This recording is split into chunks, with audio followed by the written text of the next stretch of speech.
네, 여러분 새해 복 많이 받으시고 또 여러분의 가정에 하나님의 평강이 넘치시고 또 자녀들도 여러분의 재정도 많은 복을 받으시길 주의 이름으로 축원합니다. 같이 말씀 볼게요. 시편 103편 8절로 15절입니다. 교독하겠습니다. 여호와는 긍휼이 많으시고 은혜로우시며 노하기를 더디하시고 인자하심이 풍부하시도다.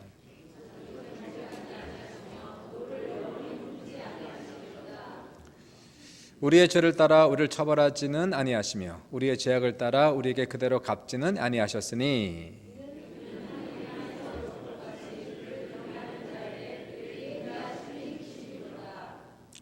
동이 서에서 먼 것 같이 우리의 죄과를 우리에게서 멀리 옮기셨으며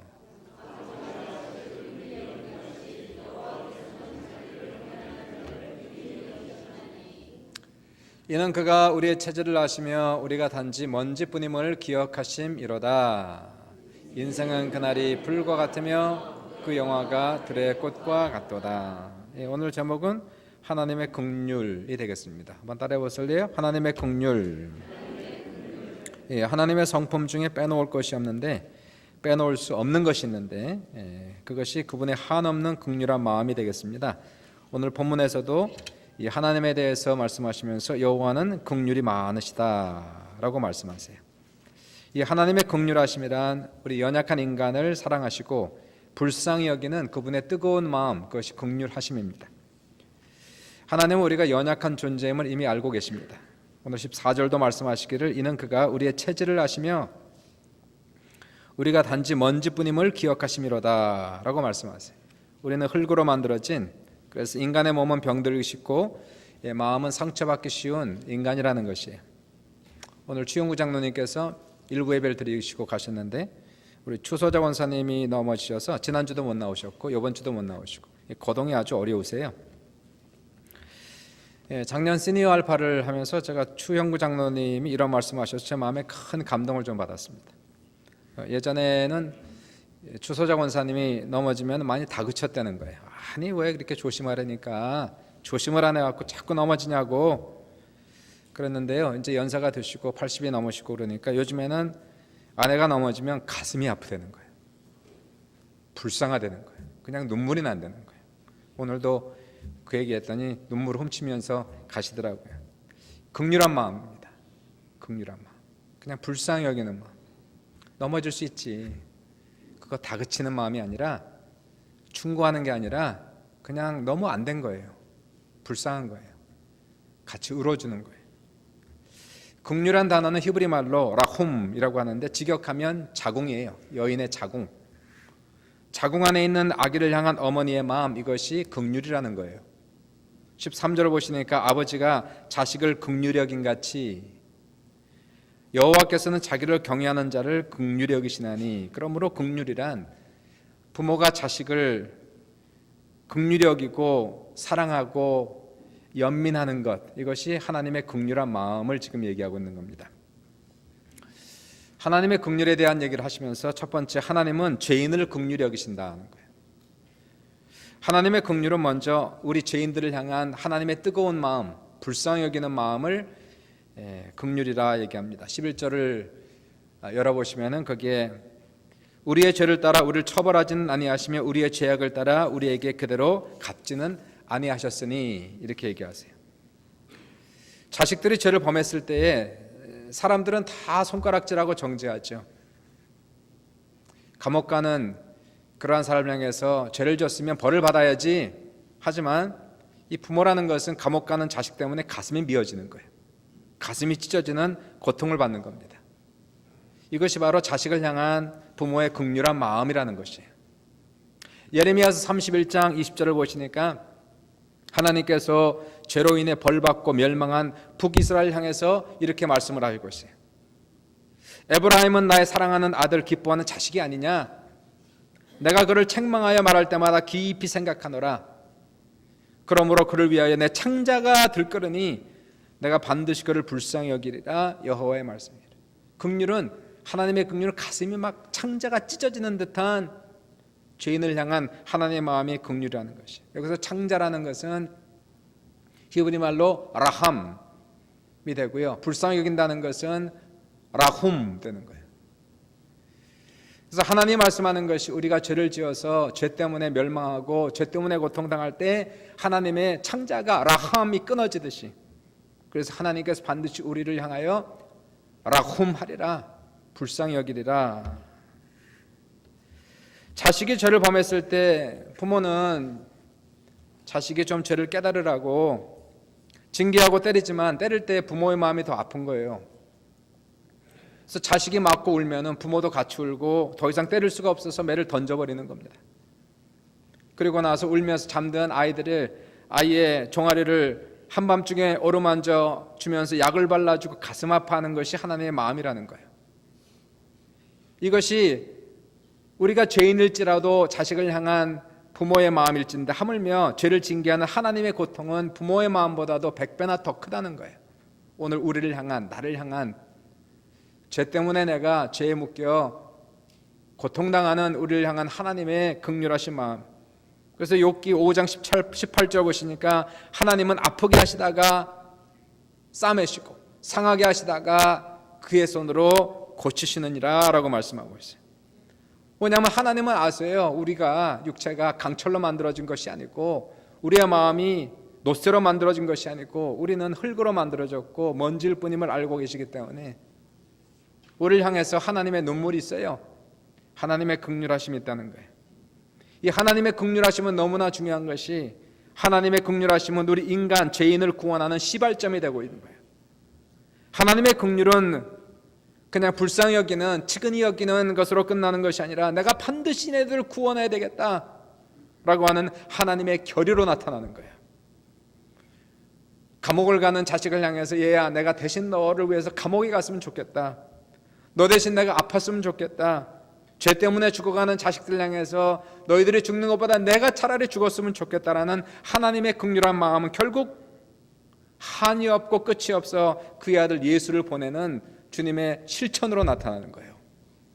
결국 아들을 보내시고 죽이신 십자가는 바로 우리를 향한, 하나님을 향한 한없는 긍휼하심의 실천이라고 지금 얘기하는 거예요. 그래서 에베소서 2장 1절부터 5절 읽어보시니 그는 허물과 죄로 죽었던 너희를 살리셨도다. 그때의 너희는 그 가운데 행하여 이 세상 풍조를 따르고 공중의 권세 잡은 자를 따랐으니 곧 지금 불순종의 아들들 가운데서 역사하는 영이라. 전에는 우리도 다 그 가운데서 우리 육체의 욕심을 따라 지내며 육체와 마음에 원하는 것을 하여 다른 이들과 같이 본질상 진노의 자녀였다니. 죽어야 마땅해. 보탠 놈들이야. 나쁜 사람들이야. 벌을 받아야 마땅하고 징계를 받아야 마땅하지만, 그러나 긍휼이 풍성한 하나님이 우리를 사랑하신 그 큰 사랑을 인하여 허물로 죽은 우리를 그리스도와 함께 살리셨고 너희는 은혜로 구원을 받은 것이라. 무엇으로 구원을 받았다고요? 은혜로. 누가복음 15장에 우리가 너무나 잘 아는 탕자의 비유가 나오지 않습니까? 한 아버지에게 두 아들이 있었는데 둘째 아들이 아버지의 유산을 미리 받아가지고 아버지가 없는 먼 나라로 도망가서 그곳에서 허랑방탕하여 유흥과 오락으로 모든 돈을 다 탕진해버리는 거예요. 이런 나쁜 사람이 어디 있어요? 돈이 떨어지자 친구도 떨어지면서 마침 그 땅에 흉년이 들어서 먹을 것이 없어요. 둘째 아들은 먹고 살기 위하여 돼지치는 천한 일을 하면서도 돼지가 먹는 주엄 열매조차도 먹을 수가 없어서 굶어 죽게 돼요. 둘째 아들이 몸도 상하고 마음도 상하고 병들고 굶어 죽어가면서 비로소 회개가 터지는 거예요. 병드니 망하니 이제 정신 차리고, 그리고 회개하면서 말하기를 내 아버지 집에는 양식의 풍족한 품꾼이 많은데 난 여기서 들여 죽는구나. 둘째 아들이 회개하는 마음으로 아버지 집으로 돌아가요. 이런 못된 자식을 하나님 아버지께서 날마다 기다리고 계시는 거예요. 아침이면 저기 동산을 바라보며 아들을 그리워하고 염려, 살아있나 이놈. 그날도 그 아들이 돌아오지 않습니까? 동산 위에서 아버지를 바라보며 감히 내려가지를 못하고 있는데 아버지가 먼저 알아보고 그리고는 아들을 보고 너무 흥분하여 동네 사람들이 보는데도 아랑곳하지 아니하고 그 긴 옷을 틀고 그냥 뛰어가는 아버지의 모습 아니에요. 아들을 보고는 초췌한 아들, 냄새나는 아들을 워낙 안아주고 집으로 데려와요. 아들이 면목이 없으니까 아버지에게 말하길, 아버지, 제가 하늘과 아버지께 죄를 범하여 아들이라 부름을 감당치 못하겠사오니 나를 종으로 부려주소서. 아버지는 아들의 말에 대꾸도 하지 않고 종들을 시켜 아들을 목욕시키고 좋은 옷을 입히고 가락지를 끼우고 새신을 신기고 머리에 기름을 부어주고 살찐 소를 잡아 잔치를 벌이는, 무슨 자격이 있어서 뭘 잘했다고 잔치를 벌려요? 뭘 하나 잘한 게 있다고 가락지를 끼우고 새신을 시켜요? 사람들을 불러 이렇게 얘기하면 내 아들은 죽었다가 다시 살아났으며 내가 잃었다가 다시 찾았노라. 이와 같이 우리가 뭘 잘해서 하나님 앞에 은혜 받고 구원받은 것이 아니라 하나님의 일방적인 긍휼하심과 하나님의 인자하심과 자비하심으로 오늘 우리가 용서받고 구원받고 하나님의 자녀가 된 걸 믿으시길 주의 이름으로 축원합니다. 그런데 이 맏아들이 밭에서 일하다가 돌아오니까 잔치 소리가 시끄러운 거야. 이게 뭔 소리냐 하고 종을 잡아 물어보니 종이 여차저차 얘기하면서 둘째 아들이 돈을 가지고 가서 호랑방탕하여 당자가 돼서 돌아왔는데 아버지가 송아지를 잡아 잔치를 벌이고 첫째 아들이 분이 나가지고 들어가지 않아요. 그리고 이렇게 얘기하는 거예요. 아버지의 살림을 창녀들과 함께 삼켜버린 이 아들을 돌아오매 이를 위하여 살찐 송아지를 잡으셨나이다. 신앙생활 속에서 가장 큰 적은 뭘까요? 신앙생활에서 가장 나쁜 것은 율법적인 마음이 제일 나쁜 거예요. 아주 차갑고 냉정하고 자신의 의에 가득한 맏아들의 모습이 가장 나쁜 거예요. 가늠한 여인을 향하여 돌을 치라고 외치는 무자비한 사람들의 외침이 나쁜 거예요. 정죄하고 비판하고 판단하고 벌을 받아야 마땅하다고 주장하는 맏아들의 자세는 나쁜 거예요. 왜 사람들의 마음이 이렇게 차가워질까요? 돌같이 굳어질까요? 신명기 19장 21절을 보시니까 이런 말씀이 나오고 있어요. 내 눈이 긍휼히 여기지 말라. 생명에는 생명으로, 눈에는 눈으로, 이에는 이로, 손에는 손으로, 발에는 발로니라. 긍휼한 마음이 사라지니까 율법이 자리를 차지하고 복수하는 마음이 생기는 거예요.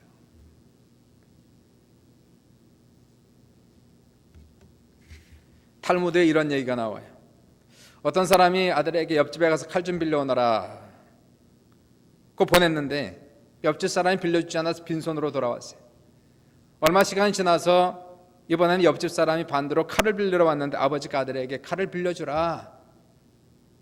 당연히 아들은 강하게 불만을 표시하죠. 그때 아버지가 아들에게 얘기하기를, 아들아,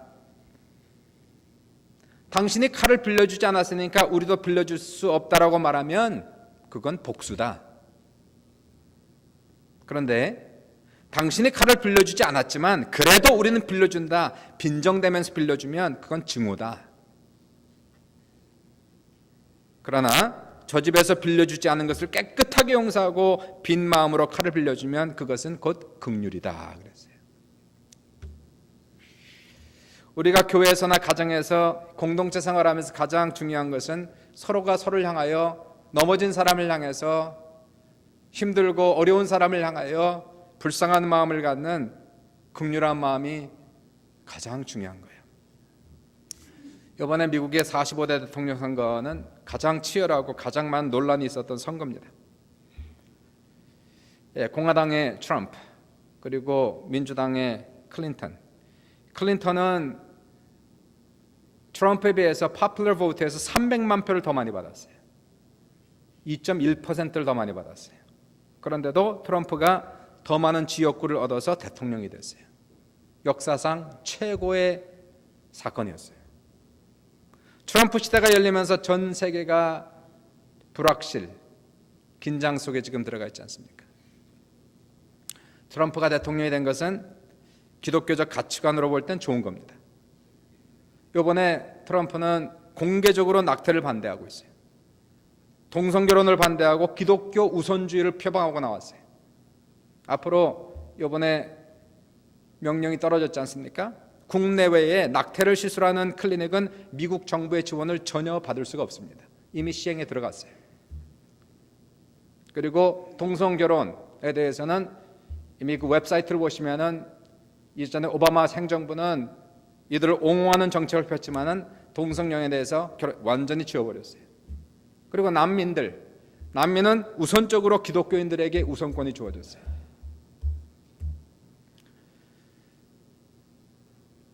근데 문제가 있습니다. 트럼프의 정책에서 가장 염려가 되는 것은 이번에 Executive Orders, 행정명령 속에 보시면은 이분 안에는 긍휼한 마음이 없다는 거예요. 대통령이 되자마자 이분이 아주 중요한 Executive Orders, 행정명령 몇 개를 내렸습니다. 행정명령이라는 것은 법은 아닌데 법적 효력을 가지고 있는 걸 행정명령이라는 거예요. 법이 되려면 시간이 많이 걸립니다. 그리고 한 번 법이 되면 바꿀 수가 없는 거예요. 너무 어려운 거예요. 행정명령은 그냥 사인만 하면 되는 거예요. 법과 같은 효력을 갖고 있고, 행정명령은 앞으로 트럼프 행정부가 앞으로 4년 동안 어떠한 방침을 갖고 갈 것이냐를 보여주는 굉장히 중요한 폴리시를 행정명령이라고 얘기하는 거예요. 그러나 다음번 대통령이 또 누가 되든지 그 사람이 되면 이 행정명령을 또 무효화시킬 수가 있는 거예요. 아주 중요한 행정명령 속에서 이틀 전입니다. 금요일 날. 이틀 전에 행정명령 사인을 내린 것이 이슬람 국가 중에 테러 위험 국가 7개 국가 시민들, 이라크, 이란, 수단, 예멘, 시리아 등등, 이러한 국가들의 시민들은 사인하는 그날부터 시작해서 90일 동안 미국 땅을 들어올 수가 없어요. 누구든지 아무도 들어올 수가 없어요. 그리고 120일 동안 모든 난민 프로그램을 지금 중지시킨 상태입니다.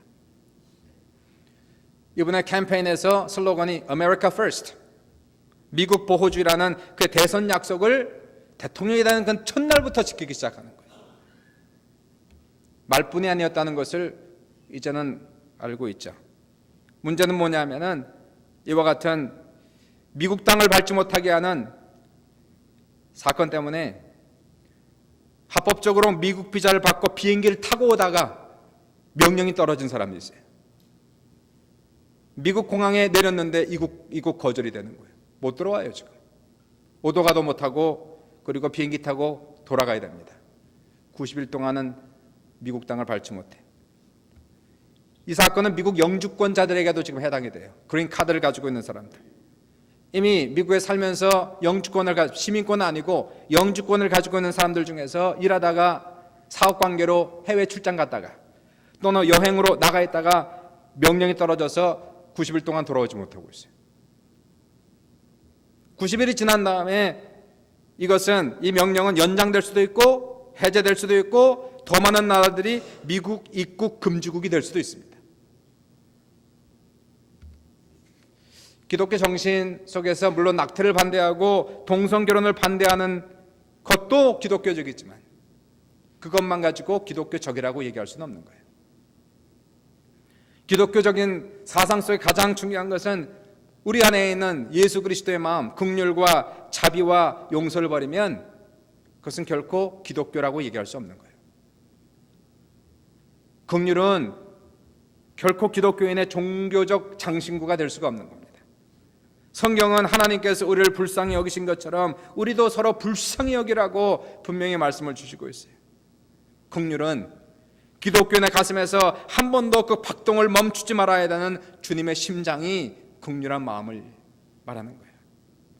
삶의 현장에서 사랑하는 사람이 넘어졌을 땐 당연한 것이고, 더 나아가서 나에게 상처를 입힌 사람들이 힘들어하고 괴로워하고 죽어가고 있을 때, 나의 원수들이 눈물 흘리고 있을 그 당시에도 우리는 우리의 마음속에 뜨거운 긍휼한 마음을 품고 그들에게 긍휼을 베풀어야 되는 바로 기독교의 정신이, 예수의 성품이 바로 긍휼이라는 것이. 그리스도 예수의 향기로 가득한 긍휼은 원수들의 뾰족한 창을 꺾어버리고 살벌한 검을 녹이는 힘이 바로 있다는 것입니다. 두 번째로 긍휼의 축복을 한번 보겠습니다. 긍휼한 마음은 왜 축복일까? 긍휼한 마음은 그 자체가 축복인 거예요. 그런 마음을 내가 지금 가지고 있다면 그 사람은 복받은 사람이야. 그러한 마음이 없다면 잔인한 사람이에요. 예수님께서는 마태복음 5장에서 8가지 복을 말씀하세요. 우리가 세상에서 참 복받았다라고 얘기하면 일반적으로 부자가 되고 성공하고 자식들이 좋은 대학 들어가고 좋은 사람 만나서 결혼하고 직장에서 프로모션 되는 것을 복이라고 얘기하지만 주님 말씀하신 복은 그런 것을 얘기하지 아니하시고 더 큰 복이 있다고 말씀하신 거예요. 바로 마음의 복을 얘기하는 거예요. 복은 환경에 있기보다 먼저 내 마음속에 있는 거예요. 심령이 가난한 자가 복이 있고 하나님을 간절히 찾는 그 마음이 복이 있고 마음이 청결한 자가 복이 있고 그리고 마태복음 5장 7절에 긍휼히 여기는 자가 복이 있다는 거예요. 여러분, 우리의 마음이 얼마나 중요한지 모릅니다. 겉에 보이지는 우리의 외향보다 더 중요한 것은 눈에 보이지 않는 우리의 속사람은 어떻게 생겼을까? 우리의 속사람은 이쁠까? 아니면 못됐을까? 어떤 사람 마음이 풍성한 사람이 있는데 어떤 사람 마음이 째째한 사람이 있는 거예요. 돈이 많고 적음을 떠나서 풍성한 사람이 있고 정말 시시하고 째째한 사람들이 있어요. 어떤 사람 마음이 평안한 사람이 있는가 하면 어떤 사람은 좋은 집에 살아도 좋은 차를 타도 늘 마음이 불안한 사람이 있는 거예요. 어떤 사람은 마음이 천국인 사람이 있고 어떤 사람은 잔치를 벌려도 마음이 지옥인 사람이 있는 거예요. 잠언서 11장 17절을 보시면 인자한 자는 자신의 영혼을 이롭게 하고 잔인한 자는 자기의 몸을 해롭게 한다는 거예요. 마음이 잔인한 사람이 있어요. 아주 미인한 사람이 있는 거예요. 아주 나빠요. 못했어요. 예수 믿는 사람이 마음이 잔인하면 안 돼요. 무자비하면 안 돼요. 무정하면 안 된 거예요. 마음이 잔인하고 율법적이면 그 사람은 결코 마음에 은혜가 없는 거예요. 그 영혼은 각박합니다. 기쁨이 없습니다. 이런 사람은 영혼만 망가지는 것이 아니라 자기 몸도 해롭게 된다는 거예요. 그러나 긍휼한 마음이 있는 사람은 마음이 뜨거운 거예요. 따뜻한 거예요. 긍휼에게는 3명의 자매가 있는데 눈물이 있고 위로가 있고 감사가 있어요. 긍휼한 마음을 품는 것은 그 영혼이 얼마나 복된 마음인지 몰라요. 자신의 영혼이 얼마나 유익이 되는지. 내 마음에 긍휼이 있다는 것은 나에게 눈물이 있어요. 감사가 있어요. 위로가 있어요. 내 영혼이 충만해요. 마음도 몸도 평안하고 더 나아가 건강해집니다. 벤자민 프랭클린은 얘기하기를 When you are good to others, you are best to yourself. 다른 사람에게 선하게 사는 것이 당신 자신에게 가장 좋은 것이다 라고 얘기했어요.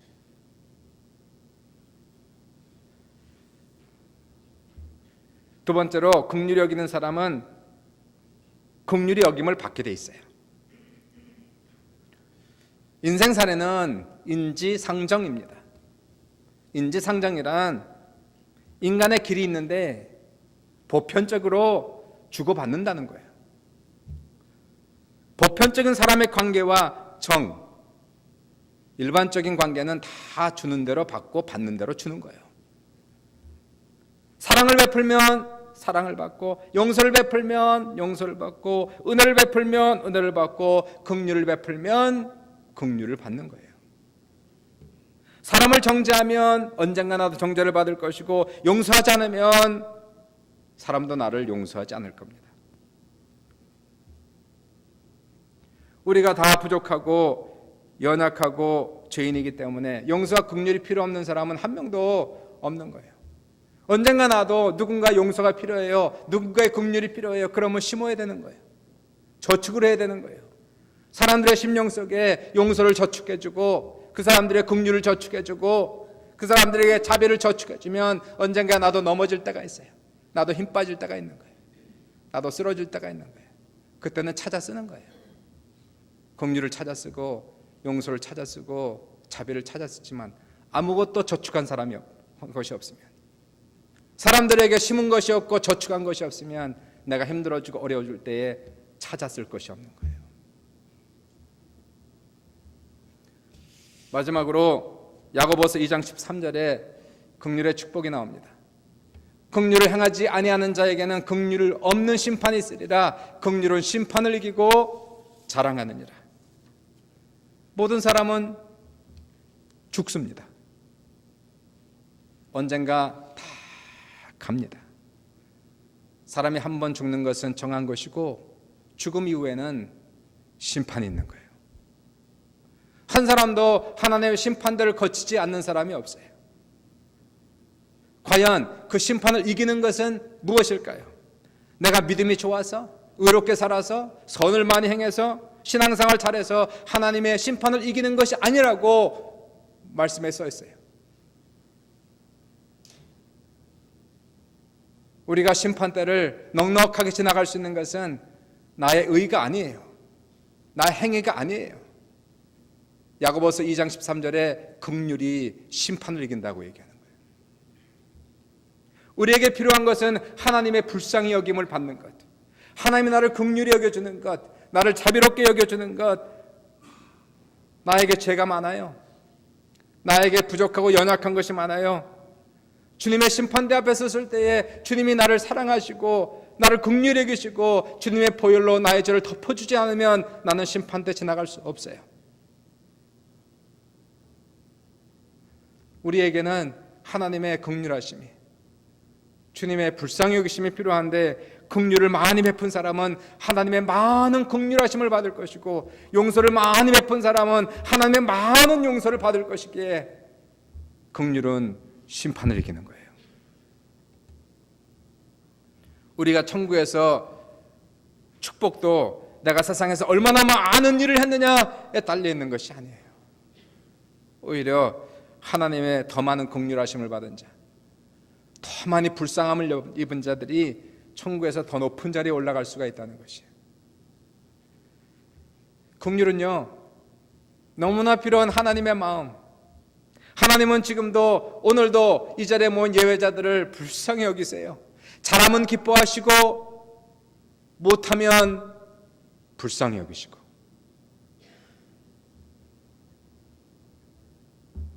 살다 보니 넘어졌어요. 살다 보니 힘들어졌어요. 살다 보니 깨졌어요. 어찌하다 보니 이렇게 됐어요. 이럴 때 우리에게 필요한 것은 하나님, 눈물 납니다.